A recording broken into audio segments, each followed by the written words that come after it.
Hello guys, welcome back once again to my YouTube channel. Even if you don't like Mr. P2B politically, that does not mean you should turn into a bigot. Reno Omokri actually shocked me today. He actually came out and shocked me today. I knew already. Reno Omokri came out today and said that Lagos state government should ship back the Igbos back to the Southeast region and ship back non-indigens that are residing in Lagos state back to their state of origin. When you see people like this, you think that have sense, speak, you actually know that these people are quite selfish. They are more interested and concerned about their stomach infrastructure. These are men without principle. This Reno Omokri supported Atiku Abubakar before during the build-up of 2023 presidential election, but immediately he saw that Atiku Abubakar lost the election, he switched camp immediately. And this is a man that claims to be a pastor, a man that claims to be a moralist. I'm going to show you what he said in full context. A man that claimed to be a moralist, a man that claimed that he is this and that. Now he is actually, wearing the clothes of bigotry with his full chest. Let me show you what he said. It is quite shocking and quite pathetic that, these people, a lot of people had high hopes in them that, as young teenagers, people thought that they would have actually, clamor for revolution or change in the country, but we never knew that these people were fighting for their stomach.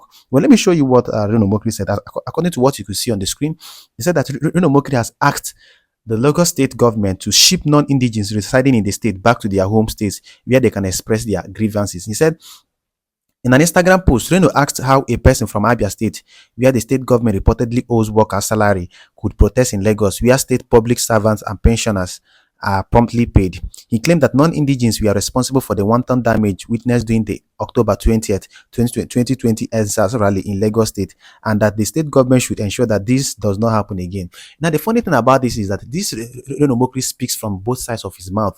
Now, during the EndSARS protest, he knew what happened during the EndSARS protest, but now he was even in support of the EndSARS protest and criticized the government for doing all sorts of things to the protesters then. But now, because he's feeding from Bola Tinubu's table, he has turned around to say that the EndSARS protest was the damages were caused by non-indigenous. Remember, in my previous video, I told you how Femi Falana came out and exposed the APC government, how the APC government, caused the havoc and the catastrophe that happened during the EndSARS protest by sending out talks to disrupt innocent protesters. We've cleared that one, and we've equally said that most of the protesters that are in detention today are not even non-indigenous. These are Yorubas that are from Lagos State. To say that the EndSARS protest was clearly a protest of the youths, and it has nothing to do with tribe or any region or anything. But the APC, like I've often said, this is a government that knows nothing but ethnicity and religion.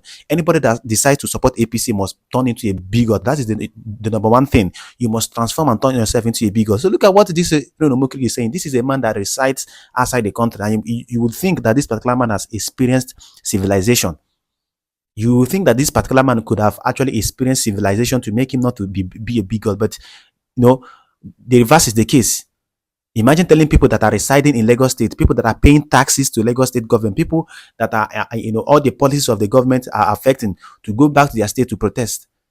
And it doesn't even have sense to know that the Constitution of the Federal Republic of Nigeria said that the Nigerian citizen can protest or reside anywhere, provided he is a citizen. This is a man that is living in another man's land. I remember when he went to protest, when Buhari went to London, he did chase Buhari out of London. He did all sorts of protests in another man's land. Now, this same person is opening his mouth to tell Lagos State government to pursue non-indigens. And this is the kind of youth, or probably, will I call him a youth, or this is the kind of people that some people are listening to, Reno Omokri. His stomach infrastructure. Because P2B did not give him what he wanted, because P2B probably did not give him the best offer. He decided to tarnish P2B's image for every single now and then. But the funny thing about this thing that he said is that he is equally, as a matter of fact, giving us more reason for us to return back to regional government. You could see that these people, APC, have nothing else to do than to put confusion, to use ethnicity and religion to divide us. That is why I've often said and often clamored in every video I make. I keep on saying it. Let us return back to regional government. You could see in the last video I did, I showed you how a Yoruba leader came out and started blaming the Igbos, unprovoked, that the Igbos are the ones causing this protest. They are planning to disrupt and destroy Nigeria and co. Reno Omokri has equally come out to speak about the Igbos again, that the Igbos should turn back to Abia State and protest. You could imagine people you think that are exposed, people that are exposed to civilization and democracy. These people will go to another man's land and protest and do other things when they feel that the government of that particular place is not, doing them well. Nobody has ever said that this protest will be violent or anything. But APC, like I've often said, they will keep on sprinkling atoms and iotas of ethnicity and religion. Reno Omokri no longer talk for the masses. He now defends Bola Ahmed Tinubu's rascal government, all the policies, and he keeps on defending them.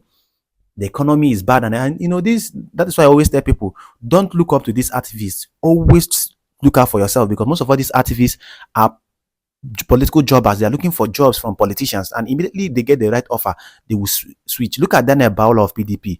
Look at Doyin Okupe, who was P2B's campaign director. All of them, these are people that have no single principle. People that have no single principle. Well, on another developing story, like I said, Dati Ahmed have come out to support Mr. P2B. APC government have been on P2B's neck, trying to indict P2B, trying to arrest him, trying to blame him for this so-called protest that will happen. Dati Ahmed come out today to show solidarity and support P2B. I'm going to play a video for you to listen to what Dati Ahmed said. He's a very fearless man, a very fierce man, that he knows he's a very bold man, and he says the truth the way it is. He doesn't mix words or probably get scared of anybody. In fact, he is a very brave leader. So he came out today and showed his support for Mr. P2B and warned the government to stay clear from indicting P2B or probably blaming P2B for every single thing. Well, when we come back, we'll go further and analyze every other thing. APC's strategy against Peter Obi now appears very clearly centered on promoting falsehood in addition to empty and derogatory personal attacks. And of course, this is because they can find no contentious point of negativity to push. So if you listen attentively, we hear what Dati Ahmed said, and it is basically the truth. This APC government, they are very scared of Mr. P2B. That is why any single thing that happens, they try to put on P2B to blame him, because they're always looking for opportunities to arrest him. But they don't know that P2B and Dati Ahmed are smarter than them. Well, that is that for that. On another developing story, Tinubu government, has been exposed by Rufai Hussein. I'm going to play a video for you to listen to what Rufai Hussein of Arise TV said. He said that Tinubu is not ready. Remember, since this protest, or this news about this protest have been circulating over the internet space, a lot of people expected the so-called president of this country to come out and address Nigerians, speak to Nigerians, and know their grievances. No. He was busy calling people that he can lobby or bribe so that they can, go and deceive some people and all that to organize people to have a counter protest that might end up turning the whole protest into a violent one. And this is what Rufai is saying. Let me play the video so I can listen to what Rufai Hussein said about Bola Ahmed. He's not ready because the economy has crashed. The economy has literally crashed. The Yorubas, the Hausas, the Igbos, everybody is crying. Everybody is literally crying. Well, let me play the video. When we come back, we'll round up and wrap up everything. Not ready. President Tinubu, with due respect, sir, you are not ready. If you don't want this strike, you know what to do to the people or the protests. Engage them. Tell your citizens, see, people used to say this thing, you go explain tire. As a leader, you must explain tire. The people did not vote for information minister or Mr. Bayo Ononuga that is abusing everybody. And now Mr. Peter Obi has instituted a suit against him. He said if he doesn't apologize 72 hours, he will sue him.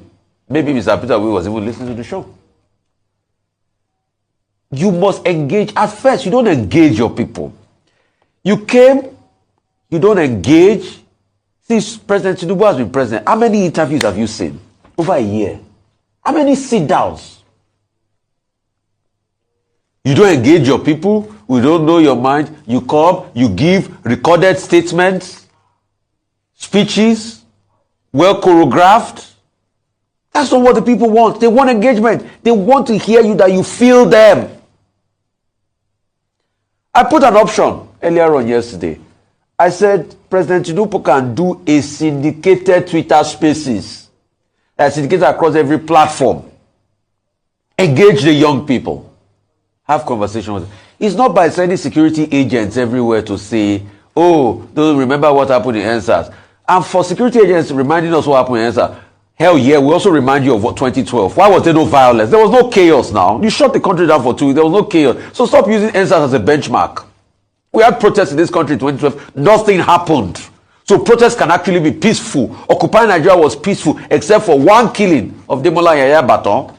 In fact, people had carnival-like atmosphere at the Ganifa Park in Ojota. So stop bringing reminders of NSAS.